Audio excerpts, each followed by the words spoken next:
Hey everybody, I'm Aaron Norris. Welcome to the Real Estate Headline Roundup in 2. Happy November 12th. This is Friday. Let's get on to the headlines. First up, Zillow reports that this is the 17th consecutive decline in home prices nationwide, comparing this downturn to the Great Depression where prices fell 25.9% nationwide in just 5 years.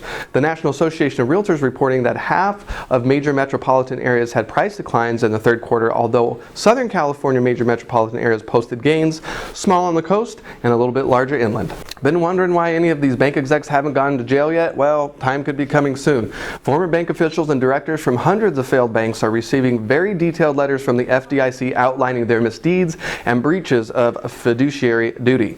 Damages are being sought to offset huge losses to the deposit insurance fund to the tune of $2 billion from more than 80 former bank officials. FDIC is seeking settlement with these individuals, or they will be pursued in court. This is only just the first wave, and criminal lawsuits will most likely be filed in some cases.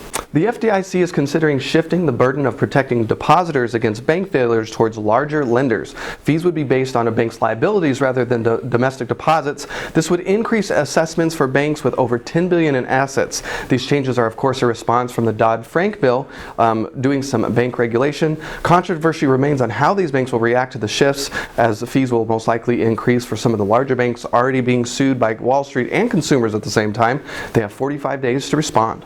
The coveted interest tax deduction is now under attack. The Obama administration put together a bipartisan commission in charge of finding ways to cut the many $trillion-dollar deficit.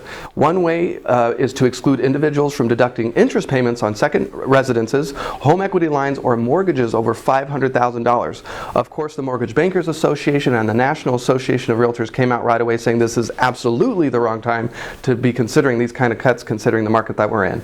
That's it for this week. Up on the radio show, it is our 200th show. Can you believe it? Thank you, Rick Solis, Mike Cantu, and Tony Alvarez for being in our 200th and 201st show, coming up, of course, the following week. We really appreciate all your support and can't believe it's already going to be the 5th year that we're going into the show.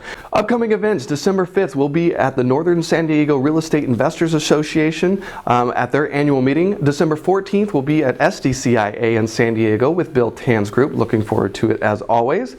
If you got some time and you're on Facebook, check out Thanksgiving Thank You. If you're in Riverside, a police officer was unfortunately murdered this week, and looking for ways to reach out. The Press Enterprise picked it up. We're asking everyone to write a thank you card to our police department. The address is online.